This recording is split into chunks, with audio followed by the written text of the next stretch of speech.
hoje nós vamos falar dos mestres. E depois eu vou fazer uma recapitulação total, falando dos pontos negativos e positivos de cada um, rapidamente, para ver se você se identifica. Pastor, tem alguém que fala, pastor, eu me identifiquei com tudo, eu sou tudo. Amém.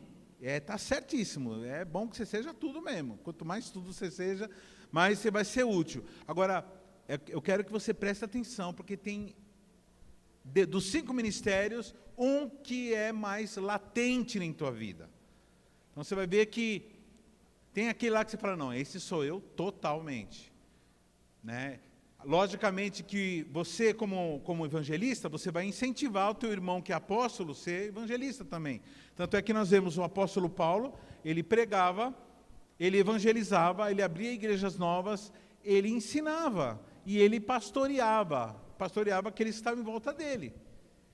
Aliás, ele pastoreava a igreja, ele ficava um tempo na igreja, deixava uma liderança, ele era tão bom pastor que ele deixava a nova liderança e ia embora, mas ele era mesmo apóstolo, por isso que ele é chamado de apóstolo Paulo. Bom, irmãos, vamos falar agora do último, que é o mestre. Toda vez que a gente fala de mestre, a gente imagina essa figura aí, o seu Niag, né? Cadê o seu Niag? Que a gente tem aquela ideia, né? Mestre, né? Ou no caso da igreja cristã, toda gente que ouve a palavra mestre, quem que você lembra? Não, toda vez que lembra mestre é Jesus. Jesus era chamado de rabi, mestre, né?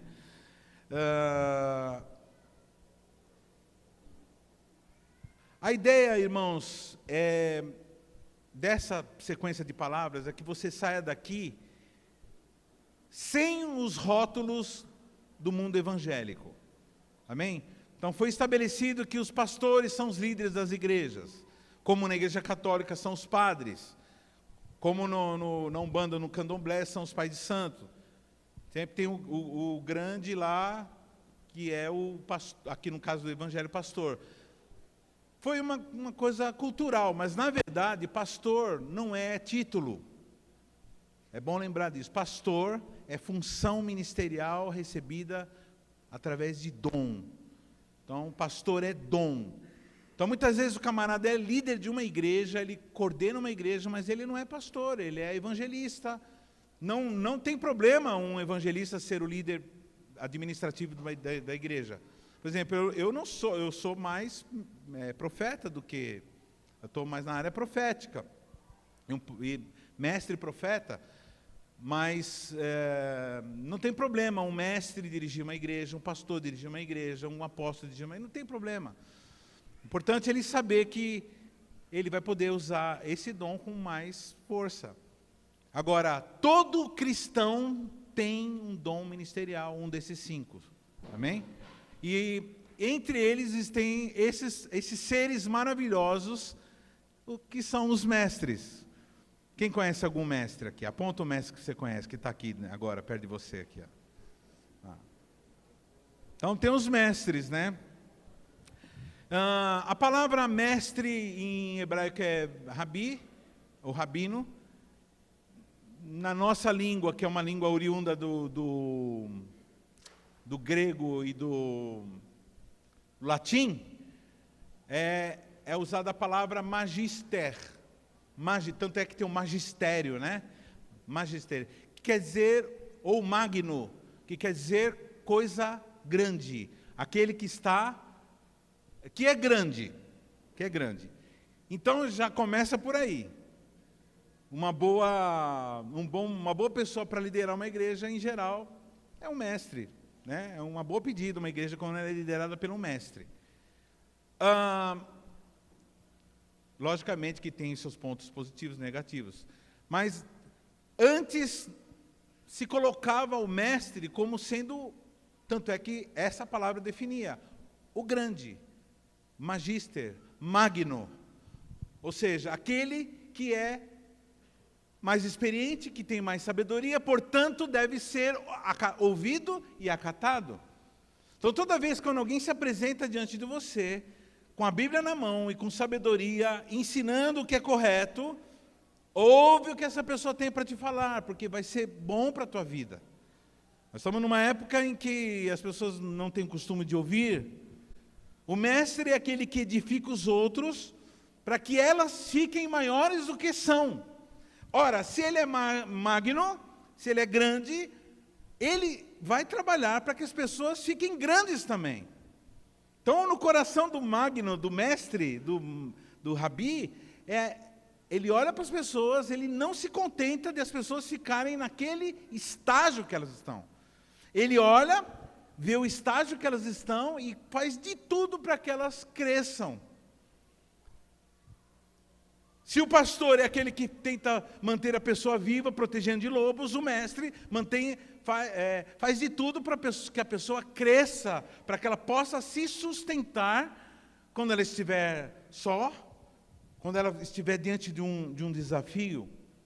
É uma corrida contra o tempo, irmãos. Toda vez que eu subo nesse púlpito, toda vez que eu estou com a minha equipe, toda vez que eu estou reunido com alguma equipe, a semana toda, eu me reúno com grupos e grupos e mais grupos e mais grupos, é para ministrar, para que as pessoas fiquem grandes e não dependam mais de mim ou dependam de qualquer outro para manter-se de pé. Porque as pessoas morrem, alguns apostatam, alguns vão embora, e ninguém pode ficar dependente.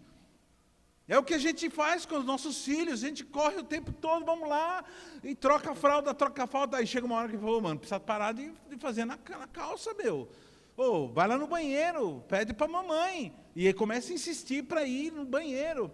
Né? Vai tirando o peito, depois tira a chupeta, depois tira a mamadeira para comer comidinha, depois para comer sozinho, depois para estudar, para aprender a ler, depois fazendo de tudo para que o cidadão, a cidadã, fique independente. É muito bonitinho uma criança, um bebezinho fofinho, que bonitinho. Mas se a criança depois de alguns anos continua dependente, aquilo que era uma alegria se torna uma tristeza. Então, o mestre é aquele que quer que as pessoas enxerguem de uma forma mais abrangente. Por exemplo, imagina hoje o apóstolo Paulo mandando um WhatsApp para Timóteo. Vamos ver aqui uma imagem que eu fiz. Pode apagar. Fala, Timóteo, meu filho querido. Seja diligente nessas coisas, dedique-se inteiramente a elas, para que todos vejam o teu progresso. Olha só o coraçãozinho.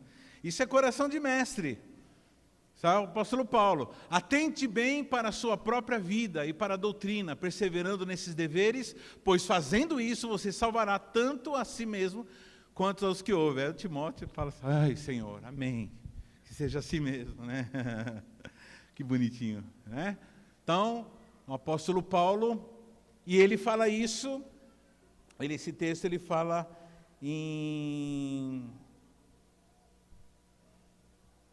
Tem um texto em 1 Tessalonicenses 3,12, que ele diz assim, e o Senhor vos faça crescer e aumentar no amor um para com os outros, com todos, como também para nós, para convosco. Ou seja, é o interesse do mestre que a outra pessoa cresça. Atos 18, 26 diz assim, ele, pois, começou a falar ousadamente na sinagoga, ouvindo-o, porém, Priscila e Áquila tomaram-no consigo e com mais exatidão lhes expuseram o caminho de Deus. Então, a gente vê que Priscila e Áquila aqui parece que ouviram o evangelho, que aprenderam. Eu vejo muita gente caindo em armadilha. Por exemplo, essa palavra que eu falei aqui, que vocês viram que todo mundo sabe, quem não está sabendo, é uma palavra que eu trouxe para as equipes, que todo mundo tem né? E para chegar você precisa pegar O que é o destino profético? Destino profético é o propósito pela qual você existe. E qual é o caminho profético? É o ambiente que você tem que estar para o teu destino profético funcionar. Fala sempre, teu irmão, assim, você está num ambiente profético. Uma biqueira é um ambiente profético? Pelo menos pode ser, se o teu destino é o inferno. Um boteco é um destino profético bom, benigno? Não. Então, o teu destino profético vai determinar os seus ambientes proféticos. E o mestre é aquele que fala, mano, você está... O ambiente profético é esse daqui. Isso é o certo para você caminhar, isso é errado para você caminhar. Se você caminhar aqui, você está fora do teu ambiente profético. Qual é o destino profético de uma semente de goiaba? Vamos lá, irmão, vamos lá, você sabe. Qual é o destino profético de semente de goiaba? Virar uma goiabeira. Mas se você pegar um monte de sementes de goiaba e colocar ela numa caixinha sequinha, o que ela vai virar? Nada. Porque ela está fora do seu ambiente profético. E aí você tem que pôr ela na terra e colocar água. Quem já pegou trânsito aqui no rio, aqui embaixo, no marginal? Quem já pegou trânsito? E quem percebeu que tem um monte de goiabeira no canto lá? O que você acha que foi um cara lá e plantando lá? Não, irmão. Foi Deus que plantou lá, através de você. Você nem percebeu que você que plantou lá. Aquilo lá. Que você comeu a goiaba foi para o intestino, de lá foi para o rio. E depois ela vira a goiabeira, aí vai um cidadão, come a goiaba, pronto, é o ciclo. E assim vai enchendo de goiabeira à beira do rio. Por que cresce sem ninguém fazer nada? Porque está num ambiente propício. Irmão, quando você é colocado entre dois ambientes para ir, você tem que estar no ambiente correto para você. E o melhor ambiente para uma pessoa crescer é o ambiente de ensino, o ambiente do mestre. O mestre é aquele que se interessa pelo crescimento das pessoas. Olha o que Colossenses 1, capítulo 1, versículo 10 diz: a fim de viverdes de modo digno do Senhor, para o seu inteiro agrado, frutificando em toda boa obra e crescendo no pleno conhecimento de Deus. Isso Paulo escrevendo aos Colossenses, dizendo assim, olha, eu quero que vocês vivam de forma digna do Senhor, para que Ele seja agradado e para que vocês frutifiquem em toda boa obra, ou seja, vocês passem a fazer coisas boas, baseado naquilo que vocês aprenderam. Aprendeu sobre destino profético, agora você começa a falar, tem barreira, essa barreira, vou tirando da minha vida. Muitos aqui pararam com a obra de Deus. Muitos abandonaram o caminho do Senhor, porque se distraíram com coisas que não valem a pena. Muitos se desviaram da rota, muitos ficaram presos aos que saíram, muitos ficaram decepcionados com coisas que não concordam. Ora, são todas barreiras que o diabo coloca. E aí vem o mestre e fala assim, olha, isso aqui é uma barreira. Ele joga a luz, fala para o irmão assim, o mestre joga a luz em caminhos esburacados. O mestre ele não é uma pessoa completa em si mesma, ela precisa do corpo, como nenhum dos outros ministérios são completos. O mestre sem o pastor não é nada, o pastor sem o mestre não é nada, o apóstolo sem o profeta não é nada, o profeta sem o apóstolo não é nada. Todos os 5 ministérios precisam trabalhar juntos. Por isso que Deus odeia, fala assim, Deus odeia a briga entre irmãos. Porque quando uma pessoa está contra a outra, está brigando com a outra, ela começa a se entristecer e começa a parar de investir no reino de Deus. Você conhece alguma pessoa que está dizendo assim, agora eu vou me dedicar mais a não sei o quê, agora eu vou parar, eu me dediquei a Deus, não valeu nada. Então essa pessoa, ou ela estava com intenção errada, estava querendo algum benefício para ela mesma, ou ela está caindo numa armadilha. Toma cuidado, não siga pessoas que não seguem a Deus e aos princípios pregados pelos mestres.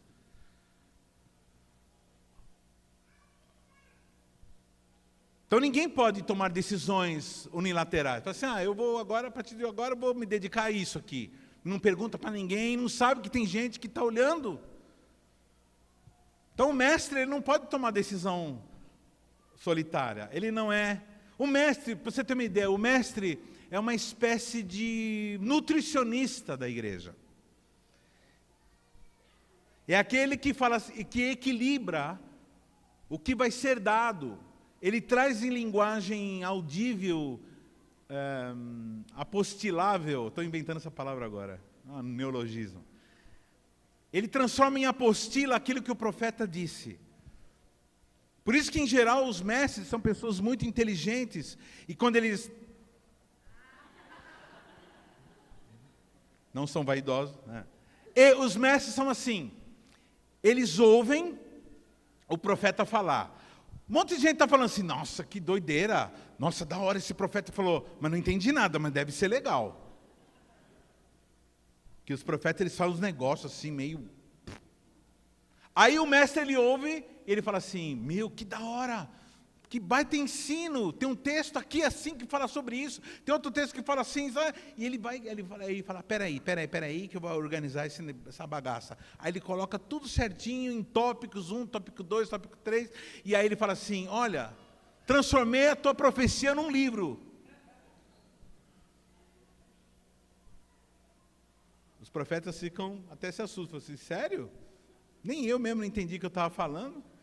Você entendeu e ainda transformou, né? Então ele é um nutricionista, aquele que prepara a comidinha equilibrada. Ele prepara e o pastor é o garçom.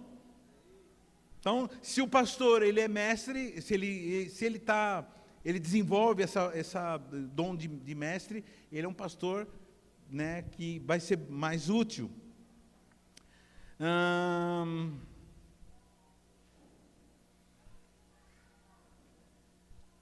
Aquele WhatsApp eu esqueci de falar, né?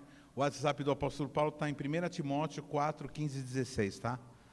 É um WhatsApp que o apóstolo Paulo... Pastor, não existia o WhatsApp naquela época.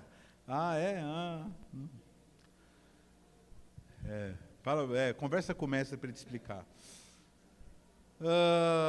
Então, assim, nesse WhatsApp você vê o apóstolo Paulo falando para ele tomar cuidado com as heresias, com os enganos, com as mentiras que o diabo lança no meio para confundir. E você vê um sentimento de zelo, né? Zelo pela verdade. O mestre tem um zelo pela verdade. Ele pergunta algumas coisas assim, será que as pessoas estão entendendo a real situação? Você está entendendo, você está compreendendo o tempo que nós estamos passando? Essa interpretação que você deu aí, ela é correta? O que as pessoas pensam quando elas leem esse texto da Bíblia? Por exemplo, tem um texto, não vou agora ficar expondo, né? Mas tem um texto que diz assim, ama o teu próximo como a ti mesmo. Jesus dizendo, ama o teu próximo como a ti mesmo. Aí o que você vê? Um monte de gente falando assim, porque se você não amar a si mesmo, como que você vai amar o seu próximo? Interpretação errada, a Bíblia não fala isso. O texto lá está falando para nós amarmos o próximo. A centralidade do texto não é amar a si mesmo. A centralidade é amar o próximo. Pastor, mas a gente não tem que se amar a si mesmo? Fala para o teu irmão assim, não se preocupe. Você já se ama a si mesmo. Aliás, esse é o seu problema. A Bíblia diz que nos últimos tempos os homens seriam avarentos, amantes de si mesmo. Pastor, então como assim? Não tem gente que enche a cara? Então enche a cara por quê? Para poder se livrar da dor, da realidade. Tem gente que se mata então para fugir da dor, da realidade, e se matam para poder fugir da dor. Ou seja, são amantes de si mesmo, têm excesso de amor a si mesmo. O que elas precisam parar de amar a si mesmo e amar a Deus? Amar e acatar o que Ele falar, que Ele fala que todo assassino vai para o inferno. Então, não mate a si mesmo. O mestre, ele se preocupa com isso. Ele fica doido quando ele vai na rede social e vê um cristão escrevendo um WhatsApp, fazendo uma postagem para alguém que morreu. Minha vozinha querida, que saudade de você. Uma coisa é você falar assim, puxa, que saudade da minha avó, saudade da minha mãe, ela fazia isso, puxa vida, está sendo difícil viver sem ela, falando dela. Agora, quando fala assim, pô, vó, está difícil viver sem você está falando com morto. E isso na Bíblia é necromancia, é falar com mortos. E quando você fala com mortos, você sabe o que vai acontecer com o morto? O morto não vai ouvir nada, mas alguém vai ouvir. O mundo espiritual que mexe com isso vai ouvir e vai se manifestar. Começa a falar com o morto e começa a vir um espírito de depressão e de morte sobre a vida da pessoa. E muita gente não sabe. Então o mestre, ele falou, mano, para de falar com o morto. Ele tem coragem. Logicamente não na hora que a pessoa morre, que as pessoas estão fragilizadas. Tem que saber a hora certa, a forma certa de falar. O mestre, ele precisa muitas vezes se segurar para poder falar, porque ele muitas vezes pode causar uma confusão da bexiga, falando o certo da hora errada e da maneira errada. É meio como um profeta, né? Só que ele é um profeta que fala mais entendível o que ele diz. Ele tem uma preocupação maior do que os outros em relação à doutrina. Não é necessário que seja um intelectual que fala palavras difíceis, que fala palavras impressionantes, não. Muito pelo contrário, o mestre, ele tem que falar o profundo de uma forma que as pessoas entendam. Não estou dizendo que ele deve falar a palavra errada, nós fomos, não é, né? Muitas das vezes, não precisa falar assim. Mas ele fala de uma forma, ele percebe, ele está falando para um público, se ele fala uma palavra, porque as pessoas elas fazem expressões, ela faz uma expressão assim, tipo, aí ele fala a mesma coisa, de outra forma, e aí até que todo mundo entenda. Ele pega as pessoas da onde elas estão. Eu, quando dava aula de música, eu chegava o camarada e falava assim, toca a coisa mais legal que você sabe tocar. A pessoa tocava, eu falava assim, agora eu sei o nível que a pessoa está. Eu percebo o jeito que ela pega o violão. Dependendo do jeito que a pessoa pega no instrumento, ela vai ganhar uma tendinite daqui a algum tempo. E aí eu vou corrigindo baseado naquilo que ela me mostrou. Então, você vai ensinando, colocando os tijolinhos, amém? Ele é equilibrado entre a razão e a fé. O bom mestre, depois eu vou falar as mazelas dos mestres, mas não vou tocar agora, mas o bom do mestre é quando ele é equilibrado, porque ele é muito racional, ele é lógico, ele tem a filosofia dele é uma filosofia coerente. Ele nunca vai falar uma coisa para desfalar depois. O mestre, ele sabe que aquilo lá tem que ser um enunciado claro e direto. Então, agora, logicamente que o bom mestre é aquele que é lógico, que é coerente, mas tem a sua inteligência rendida, submetida e até humilhada pela fé. E é esse que está o problema. Pessoas que não têm a inteligência humilhada pela fé, ou seja, não deixa a fé falar na mesma proporção, são pessoas que são intelectualizados. E aqueles que só ouvem a voz do sobrenatural são pessoas místicas. A diferença entre o místico e a pessoa cheia de fé. O místico é aquele que vai fazer, estou sentindo uma coisa aqui, isso aqui lá. E vê, e sente, mas não define, não sabe, e vive com medo, e põe medo nos outros, e não fala a forma correta de se livrar. Então são pessoas místicas, que acreditam em tudo que é sobrenatural, e transfere tudo para o sobrenatural, sendo que nós somos seres humanos, nós somos feitos por Deus, temos os 5 sentidos, trabalhamos com os 2. Os anjos não são como nós, eles são anjos, são espíritos, nós somos seres humanos, físicos que têm espírito. Então, há que haver esse equilíbrio. O mestre, o bom mestre, é aquele que está preocupado com a cesta básica das pessoas, mas está preocupado também com o ensino espiritual, para que a pessoa não seja enganada. Amém?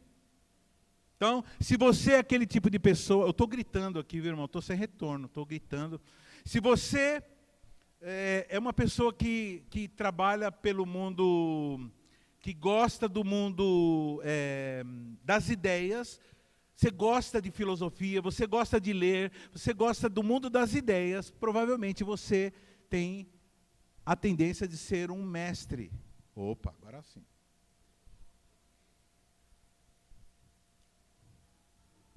Primeira Timóteo 4, 12 e 13 diz assim, torna-te padrão dos fiéis, na palavra, no procedimento, no amor, na fé, na pureza, até a minha chegada. Aplica-te à leitura, à exortação e ao ensino. Isso é conversa de mestre, sim ou não? Quando você vê alguém falar assim para você, meu, você já leu? Lê. Ou essa pessoa é um mestre, ou essa pessoa está debaixo de uma influência muito próxima de alguém que tem um ministério de mestre perto dela. As perguntas que o mestre costuma fazer, que são perguntas que tiram a pessoa da estagnação.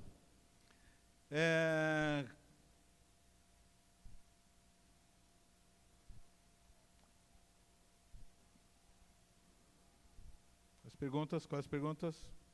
Em que estágio você está da tua vida? As perguntas não, há a pergunta principal dele. Que estágio da tua vida que você está? Então, que ponto que você está? Para pegar, como eu disse, para pegar daí e começar a trabalhar. Outra qualidade do mestre, ele é paciente.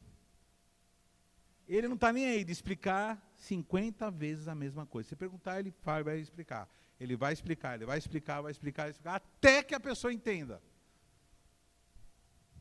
Quem aqui não tem paciência de ficar explicando 1000 vezes a mesma coisa? Que não tem paciência. Então, dificilmente você vai ser... Então, você tem que pegar a amizade com o mestre para ficar junto, para receber a influência dele. Quem são aqueles que têm bastante paciência para explicar as coisas aqui, que gosta de explicar? Aí, ó. Então você tem uma tendência de ser mestre. Irmão, é muito claro, é muito patente, muito evidente isso. Quais os resultados de uma igreja ter mestres? O mestre, ele traz força e sabedoria para a igreja, para as pessoas. Outra coisa, ele promove independência, não no sentido ruim, de autonomia, rebelião, não. O mestre, ele traz independência no sentido da pessoa poder se suprir, ser uma mais fonte do que uma esponja. Então, o mestre, ele promove libertação para as pessoas. Porque quanto mais, fala para o teu irmão assim, quanto mais sabedoria você tiver, menos você vai precisar ser controlado. Nossa, pastor, mas tem gente que precisa ser controlada? Lógico. Criança, por exemplo. Você deixa a criança fazer o que ela quiser? Só se você for louco. Criança, você tem que controlar, até que ela tenha a maturidade. Então você tem que ir lá e falar, não, aqui não mexe aí. Não mexe. Então, quanto mais sabedoria ela vai tendo, menos ela vai precisar de ser controlada. Viu, o mestre, viu, o líder, liderança geral, você que fica dando muita bronca, talvez, eu não estou acusando ninguém aqui, mas talvez está faltando ensino. Você é do tipo que fica movendo as pessoas na base da pancada, na base da bronca, na base do controle. Não, eu te liberei para você fazer aquilo. Não, agora eu estou te liberando, agora eu estou te fazendo, agora eu estou deixando você. Como assim deixar? Não tem essa. A função do mestre não é deixar ninguém fazer isso, a função do líder é preparar a pessoa para tomar decisões corretas, para não ficar mandando em ninguém. Igreja, irmão, não é lugar para ninguém ficar sendo mandado, não, pau mandado. Igreja é para as pessoas aprenderem coisas boas e tomarem decisões corretas, porque nem sempre você vai ter um líder a tiracolo. Vai ter um tempo, escreve o que eu estou falando, vai ter um tempo em que você vai precisar saber o que você tem que fazer. E talvez nem pela internet, porque ela vai ser bloqueada. Você vai ter que tomar decisões corretas pelos padrões da palavra de Deus, sem precisar perguntar para ninguém. Mas para isso você precisa ser maduro.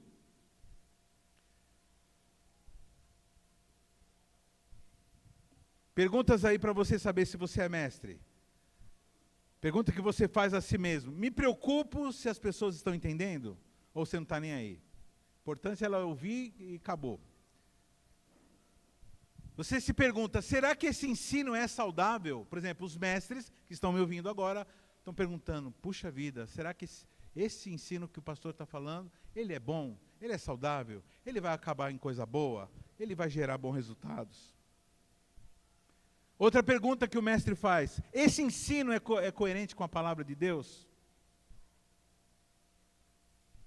Outra pergunta que ele faz, esse ensino que eu vou dar agora, é de compreensão boa? As pessoas vão entender o que eu vou falar? É didático? É aplicável? E aquela pergunta que eu já fiz para você, tenho paciência? Tenho paciência. Quantos aqui se identificaram com o mestre aqui? Levanta a mão. Amém. Então quero dizer para você o seguinte, você é ultra importante para essa comunidade. Primeira coisa que você tem que fazer aqui é, toda vez que há uma convocação, a reunião de mestres, venha.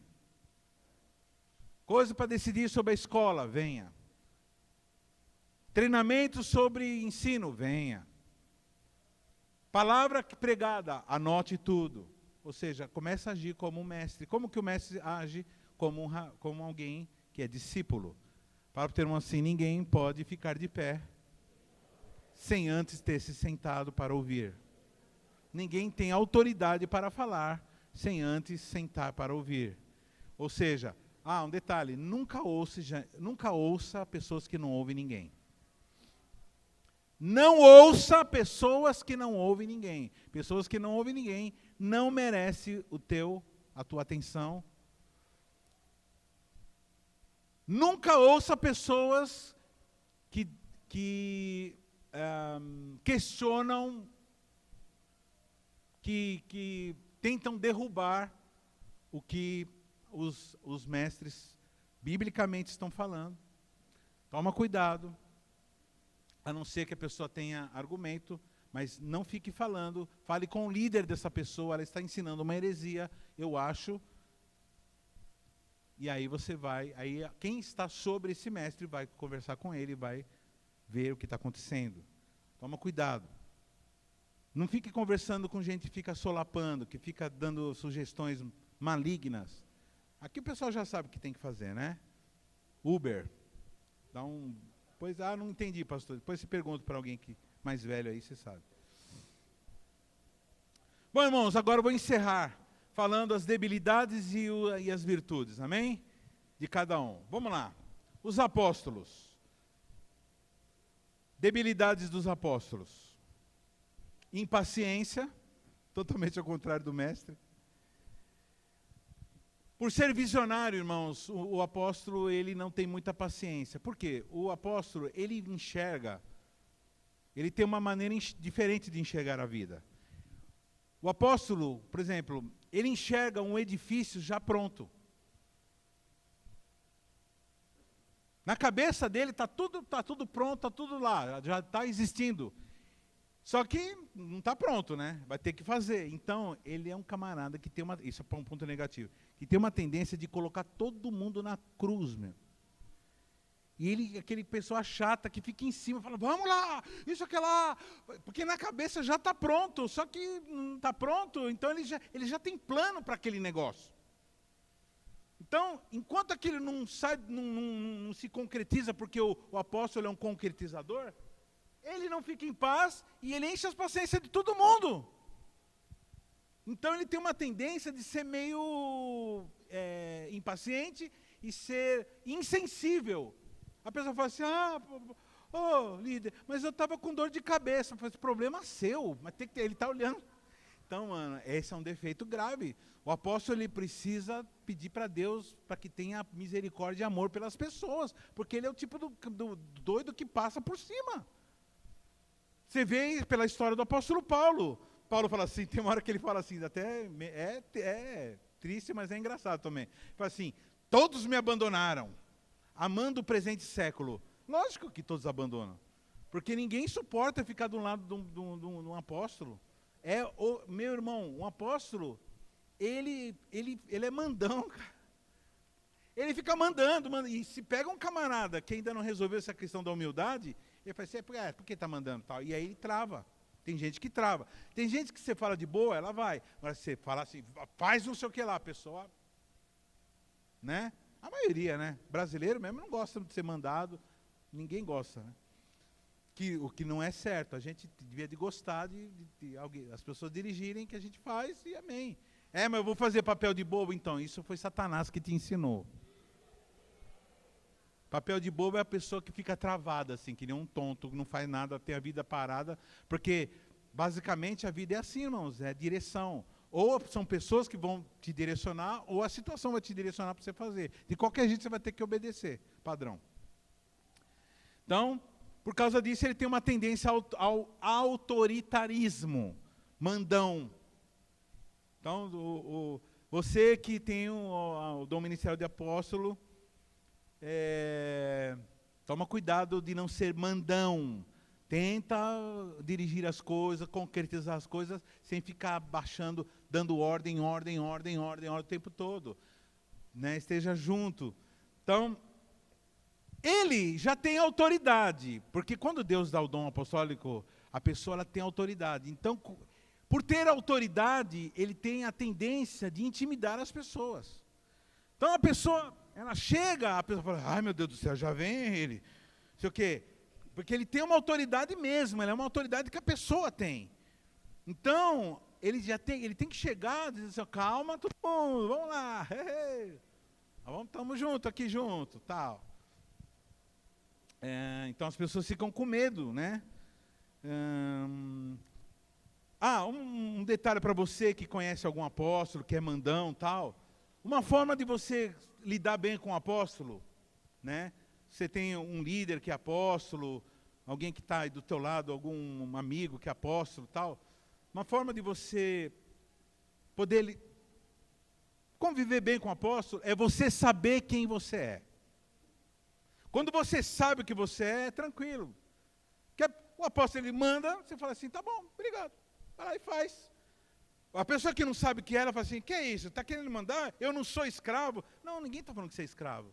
É que você está num esquema que você precisa fazer aquilo. E Deus levantou uma pessoa que tem iniciativa e fala, bom, ele tem iniciativa e tem visão geral.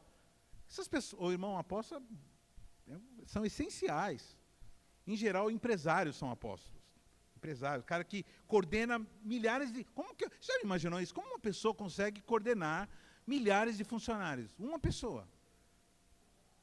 Sem ficar louco. Não consegue nem mandar em você mesmo. Então, porque é apóstolo.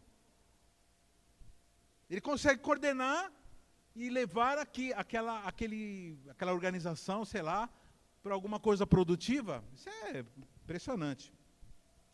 Então, eu falei dos defeitos. Agora vou falar das virtudes. Os apóstolos cristãos, eles se movem em sinais e maravilhas. Necessariamente, a pessoa que tem o chamado apostólico é uma pessoa que acontece muita coisa sobrenatural no caminhar dela. Ela entra numa casa, pessoas são curadas, ela entra numa casa, demônios se manifestam, ela conversa com o empresário prospera, é impressionante o poder sobrenatural que Deus dispensa. Por quê? Porque para ele exercer autoridade, ele precisa acontecer coisa sobrenatural, senão as pessoas não vão obedecer. Quem que vai obedecer um cara que só está mandando?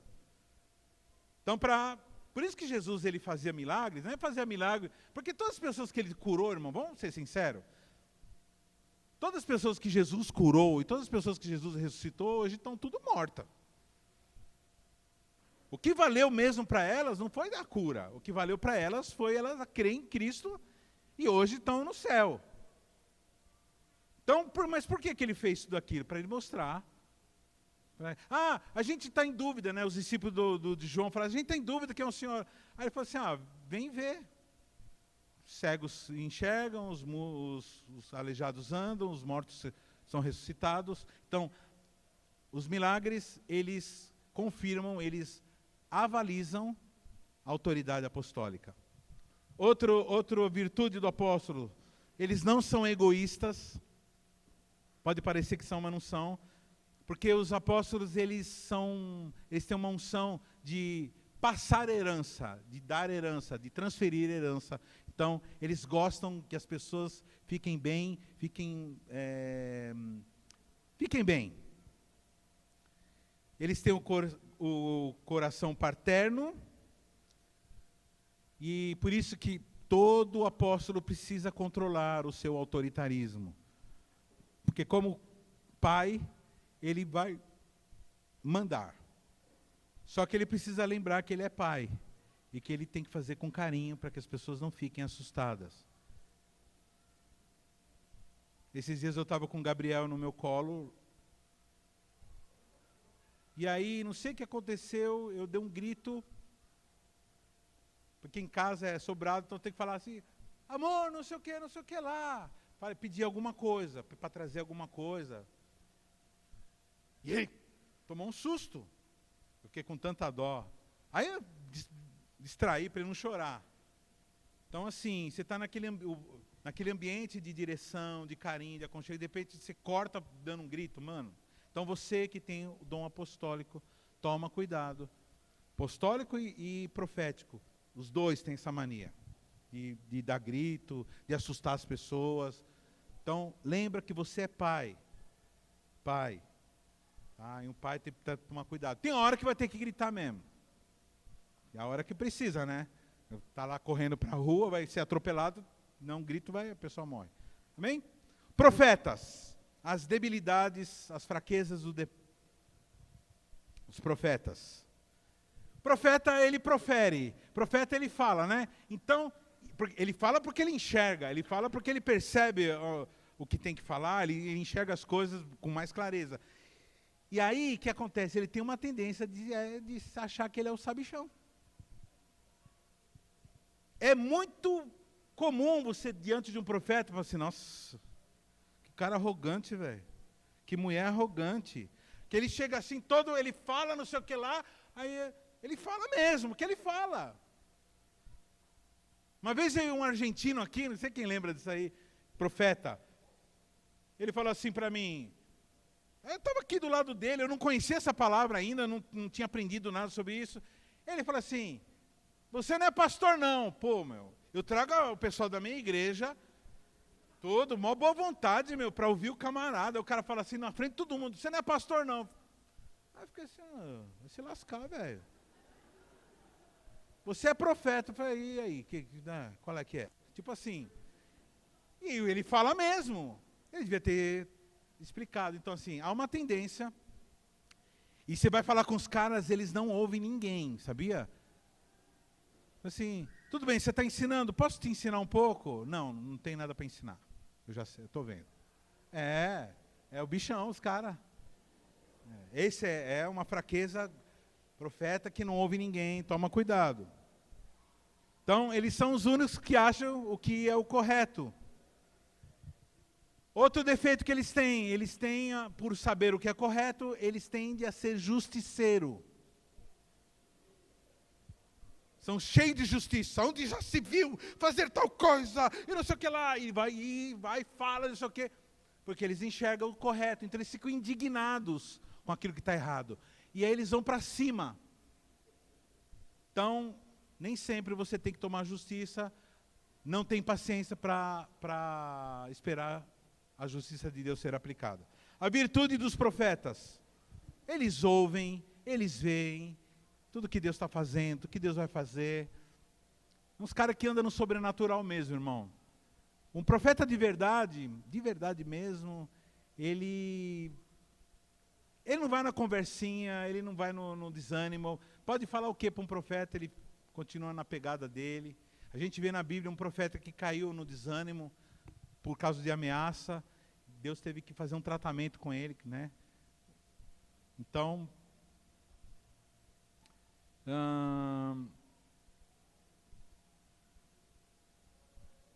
eles têm que saber para que eles têm que falar. Sua função é pregar, ensinar, não somente profetizar. Então, um bom profeta é aquele que se une ao ministério do ensino para poder passar de uma forma entendível aquilo que Deus fala com ele. Evangelistas, virtudes. Eu vou começar com virtudes. Irmão, O evangelista ele é maravilhoso aqui. Se eu for colocar todas as virtudes do evangelista, eu vou ficar 3 horas aqui. Eu vou falar uma só que resume tudo. Ele é aquele que sabe que o mestre falou. Ele é aquele que recebeu a direção do profeta. É aquele que tem um coração amoroso. Só que ele tem uma diferença. Ao invés de ele ficar pensando, ele vai. Então ele tem o ânimo de chegar e falar assim, vamos não sei na onde, vamos fazer lá. E vamos pegar todo mundo, e vamos como que é? De campo lá, clube amigos do bairro, e vamos organizar, e vamos fazer, e vamos não sei o quê, e ganha pessoa no Uber, e ganha pessoa na rua, e ganha pessoa na feira, e fala de Jesus, e vai, e agita a pessoa para levar, para ir. Então é aquele que vai. Então você é do tipo da camarada que não gosta de ficar parado, que não gosta de ficar enfurnado em 4 paredes, mas a gente tem que ir não sei na onde. Ele sempre está indo para algum lugar, o evangelista. Ele está indo para algum lugar e está levando gente também para ir junto com ele, e ele fica metendo o pessoal nas confusão. O pessoal, quando o amigo de evangelista, quando vê, já está lá no meio da confusão, assim, tendo que falar com traficante, para poder pregar o evangelho lá na quebrada. É assim, o evangelista é assim. Os bichos que não tem medo de nada, não tem medo, ele não está nem aí. Para ele, onde ele sabe que tem gente que não conhece Jesus, ele está lá. Essa é a virtude. Debilidades. Evangelista, eles são exagerados e têm uma tendência à presunção. O que é presunção? Eles, assim, como que eu posso dizer de uma forma bem carinhosa? Assim, porque ele vai, ele tem coragem, ele acha que todo mundo é um bando de nádegas flácidas.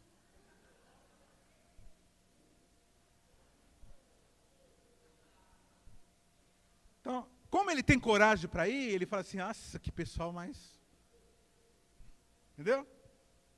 Então, é presunção, nada a ver, cada um foi chamado, cada um tem um jeitão. Alguns vão por iniciativa própria e outros têm que ser animados pelo evangelista. Então, cuidado, evangelista, não ficar criticando os outros, não ficar falando que ninguém fica nas 4 paredes, não sei o quê. Não fala. Vai e leva. Pessoal, vamos comigo não sei na onde? E leva. Aí a pessoa se apaixona. Quando chega lá, meu irmão, quando você chega no lugar, vê aquele monte de carência, um monte de gente precisando do evangelho, você vai esquecer todas as barreiras, todos os medos, acabou. Outra coisa, evangelista... Tá difícil falar de evangelista aqui sem ofender. Deixa eu ver um jeito... Se você precisar saber, num trabalho, quantas pessoas aceitaram Jesus, se converteram, não pergunte para o evangelista. Porque o número que ele vai te dar, eu não estou dizendo que é mentira, entendeu? Mas é um número meio assim, pela fé, entendeu? É superfaturado. Ele vai falar assim, 1.000 pessoas, não, foi menos. Então... que eu costumo chamar evangelásticos.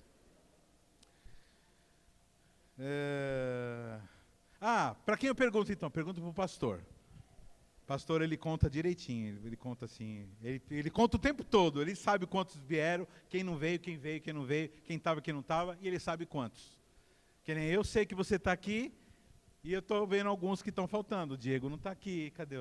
Tem alguns que eu sei que não está aqui. Então, ele sabe os que estão e os que não estão.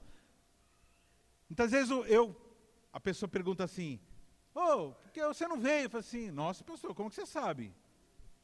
Então, não sei, não sei. Então, quando você está na função de cuidar, você tem que desenvolver tudo, os 5, né? É Jesus. Pastor. Irmãos, de todos os 5 ministérios, os que têm mais problemas mesmo são os pastores. E por que eles são os que têm mais problemas? Porque eles lidam com mais problemas. Então eles se expõem muito mais há problemas, porque eles enfrentam, eles lidam com os problemas. Então, eu vou começar aqui com virtude. Ou vocês querem que eu comece pelos defeitos? Virtudes. Eu tenho uma boa e uma má notícia, né? Não. Pastores. Ele tem capacidade de alimentar, de juntar as ovelhas, de mantê-las juntinhas. Então, ele promove unidade, ele gosta de pregar sobre unidade, ele quer todo mundo junto. Ele é que nem uma mãe, um pai. Sabe quem já viu essas terrenos? Acontece muito isso, né, no Brasil, né? Aquele terreno da bisavó lá que foi passando, e aí mora 50 famílias no mesmo terreno. Então, isso é coisa de pastor, de querer todo mundo junto, tudo aquele amontoado que só dá confusão, não é legal, não é aconselhável. Você que quer casar, arruma um lugar para você morar, pelo menos um quarteirão longe da sua mãe. Porque sogra é uma bênção. Gosta de juntar, tem um coração amoroso para cuidar das pessoas, tal. Pensa num bicho amoroso. Tem compaixão pelas pessoas, tem dó. Pensa num camarada que tem dó, uma irmã, uma pastora, pastor, tem dó das pessoas, tem compaixão. Né? Enquanto o apóstolo fala assim, esse aí tá louco, viu? Não ajuda em nada, vou chamar outro. O pastor fala, não, vamos lá, vamos ver, sei o quê. Perdoa, pensa no mano, a ovelhinha sai e volta 200 vezes, ele está lá. Perdoa. Muito bonitinho, pastor. Debilidades, agora começa. Por serem superprotetores, eles têm uma tendência de não deixar a pessoa crescer. Igreja que é pastoreada por pastor mesmo, ministerial, não, né, que a cultura evangélica fala, em geral, uma igreja extremamente dependente do pastor. O pastor, ele é bombeiro, ele é psicólogo da igreja, ele se transforma em Uber da igreja, ambulância, todo mundo usa e abusa, chama de madrugada, chama para fazer as coisas, chama para encher a laje e ele vai. Porque ele não quer perder, ele quer manter. Então, para não perder, ele mantém. Não que ele queira, não que ele ache que seja certo fazer isso, mas... E ele cria ovelhas com a mentalidade seguinte, é para isso que pastor serve mesmo, para ajudar. Para que serve pastor então? Não serve pastor, não é para isso. Pastor cristão é para te cuidar da tua vida espiritual e para promover crescimento, junto com os outros mestres, com os outros. Não é para ficar te mimando. Então, você que é pastor, o pastor quando ele é pai, é um pai que deixa os filhos fazer tudo o que quer. O pastor quando é pastor da igreja, é uma igreja que não cresce, não tem autonomia, as pessoas não sabem o que fazer. Dificilmente um pastor vai dar certo na visão de célula. Muito difícil. Porque como na visão de célula, o líder da igreja tem que soltar, ensinar, soltar, confiar, ele não solta. Ele cria aquele monte de gente infantil, todo, fica lá com cordão umbilical na mão. Mamãe, papá. Aí quando o pastor não visita, fala, nem visitou. A pessoa parou de vir, 2 semanas, fala, o pastor nem veio. Então, não veio, porque ela tem pessoa que nunca ouviu o evangelho, que ele está indo lá salvar. Mas ele vem, não tem problema. Só que queria um monte de gente mimada, que não, né? Tem a tendência de não disciplinar as pessoas com problema de pecado. Está sabendo que a pessoa está em pecado e está deixando ela tocar. Está sabendo que a pessoa está em pecado e está deixando ela ministrar. Está sabendo que a pessoa está em pecado e fica pedindo para ungir a pessoa presbítero. Pastor, o pastor dando indireta. Não, irmão, eu estou falando o que está aqui, ó, depois você lê aqui.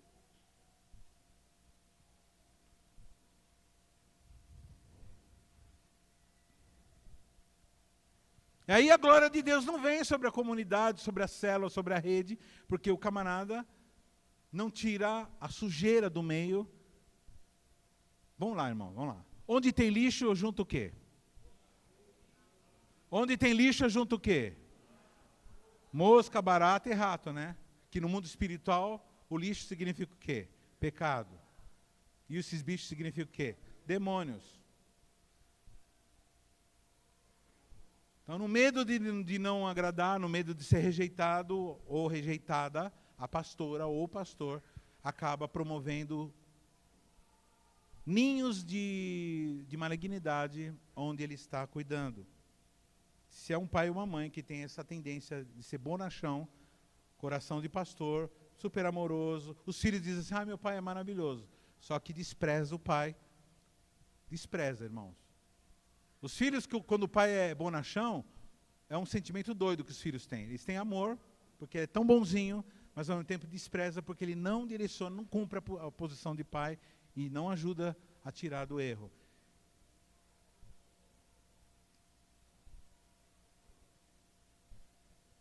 Ele dá 3, 4, 5, 6, 7, 8, 9, 10, 20, 50 chances. A gente vê isso por Moisés, né? Moisés era um profeta. Entrou na Bíblia, mas ele era pastor. Com aquela vara lá na mão e andando com aquele monte de ovelhinha atrás. Pastor. Mas pensa num camarada. Ele brigava, ele discutia com Deus, irmão. Você não tem ideia. Ele discutia com Deus. Falava assim, mas perdoa ele, não sei o que lá. Era assim, o tempo todo. Até um dia que ele ficou doido. Que aí Deus foi lá e levou ele embora. Aposentou ele. Entendeu?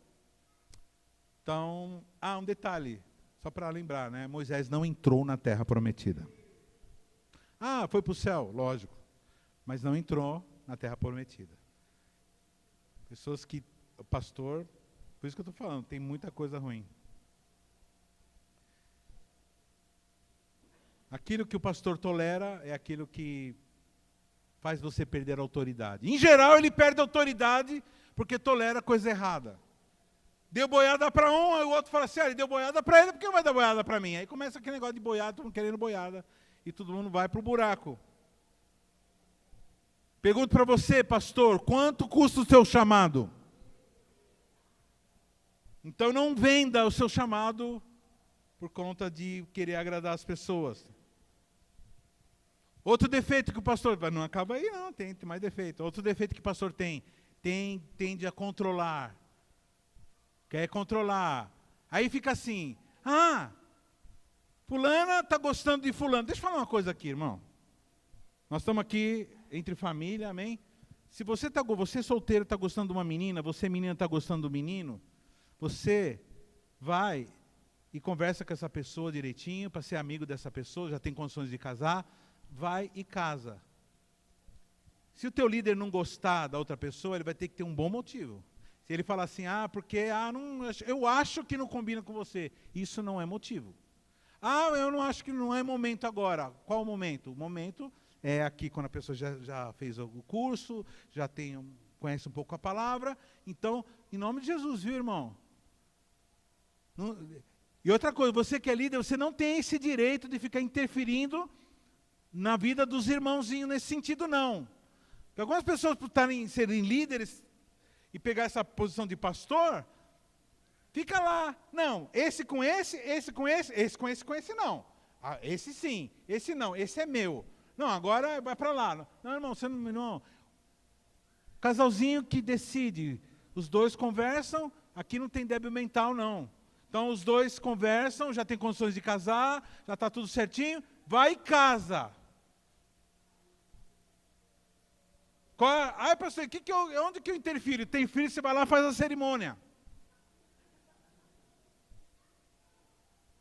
Para de querer controlar a vida dos outros. O pastor tem isso aí. Como ele tem medo de a ovelhinha ser pega, de ser roubada, então ele fica com esse negócio de controlar. Tá bom? Pastor, eu te amo. É tempo de formar discípulos, não bebês. Tá bom? E outra coisa, ele tem uma tendência de levantar uma igreja social. Igreja pastoreada por pastor só, liderada por pastor, vira aquela loucura. É um tal de bolo para lá, bolo de fubá para cá, e comida para lá, e churrasco para cá, e não sei o que lá, e tudo. Gosta de estar junto. A rede do cidadão, da cidadã, é um bando de gente que gosta de ficar junto, mas não traz ninguém. Então está na hora de você agora apegar um pouco do apóstolo, dos outros aí. Que o povo não precisa de um organizador de campeonato de futebol de bairro, não. Vamos lá. Mestres, as virtudes. Tem habilidade de compartilhar com sabedoria de forma simples. Tem grande amor pela verdade. Tem grande paixão pelo conhecimento revelado. Tem grande amor e paixão pelas escrituras. Então, gosta de estudar, gosta de ensinar, gosta de esclarecer. Eu já falei tudo isso hoje, mas aqui está mais, né? E quais as debilidades do mestre? São bastante também. Tem uma tendência ao legalismo. Que é certo, é certo. Que é certo, é certo. Que é certo, é certo. E bicho encana com aquilo e não sabe que tem várias formas de você resolver as coisas. Então, o que é certo e vai para si, fala disso aqui. Então, irmão, vai para o inferno, vai, morreu sem Jesus, vai para o inferno, mas vai falar isso uma família que está enlutada? Deixa a pessoa, numa aula daquela, ouvir a verdade e falar, meu Deus. Entende? Então, é muito legalista. Pode transformar uma igreja em uma igreja teológica sem poder. É aquilo que eu falei. Se o mestre não tiver a inteligência humilhada pela fé, ele tem uma tendência de formar uma igreja. Eu conheço, irmão, tem uma denominação, não vou falar qual, no Brasil, que é uma denominação maravilhosa. A doutrina deles é perfeita, a mesma doutrina que nós adotamos aqui, a doutrina, parte doutrinária. Só que eles entraram nessa vibe aí de ensino, e acabou. Agora está uma loucura para os líderes da igreja convencerem a igreja toda que ele tem que colocar em prática o evangelho, pregando o evangelho, saindo, visitando, conversando. Tem que se expressar. Então, eles sabem muito, mas uma sabedoria que não serve para nada, porque ela não é aplicada em lugar nenhum. Então, você tem que saber e ensinar. Saber e viver aquilo que você sabe. Então, debilidades. Tendência à abordagem teórica sem experiência que corresponda. Então, ele aborda sempre de uma forma teórica, mas não tem a experiência. Todo conhecimento sem experiência não é.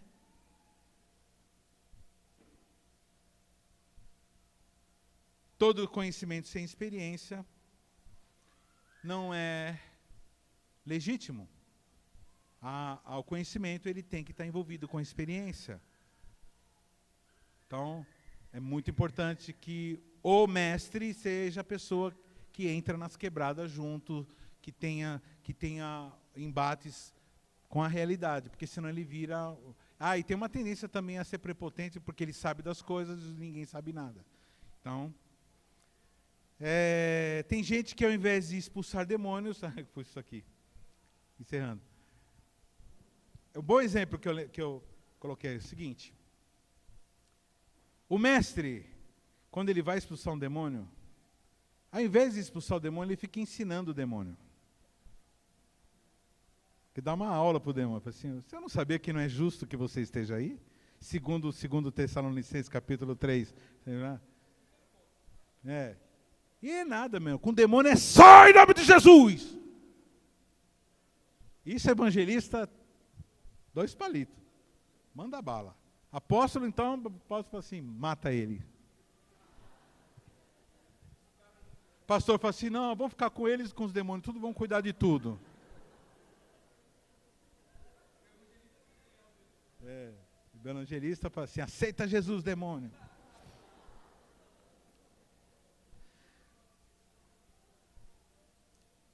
Amém. Bom, irmãos, esse é o ministério quíntuplo. Espero que você tenha gostado. Espero que você tenha se identificado com algum deles. Eu vou passar as minhas anotações para a minha equipe. Quem tiver interesse, você pegue. Não sei se você vai entender, porque é esboço, né? Mas, enfim, você pode, para você analisar melhor. Mas assim, o ideal é que você conheça tudo, aplique tudo, cuide das pessoas com carinho, saia para fora evangelizar, seja organizado, mantenha as pessoas livres de confusão, de serem devoradas pelos lobos. Seja uma pessoa que tem os 5 ministérios em plenitude, porque Jesus habita nele, ou eles habitam em Jesus e Jesus em nós, a esperança da glória. Agora, saiba que tem um que é mais forte, e aí presta atenção, fala, eu gosto mais disso aqui. Então, quem hoje descobriu que tem um chamado de mestre, então comece a interessar. Se você gosta de organização, chega para o líder da tua rede e fala assim, descobri que eu sou apóstolo, então agora eu que mando na tua rede, não é brincadeira. Eu sou apóstolo, então quero estar junto, quero organizar, quero, sabe? Porque muitas vezes o líder da rede é pastor. E ele fica lá, assim, acaba não organizando direito as coisas. Então, ou promovendo crescimento, ou tem projetos grandes. Não, o projeto do pastor é um projeto nenhum. Projeto, no máximo ele faz assim, vamos construir para a gente continuar tudo dentro. Amém? Quem quer receber uma oração para ter Deus revelar, vem aqui à frente, eu vou orar por você.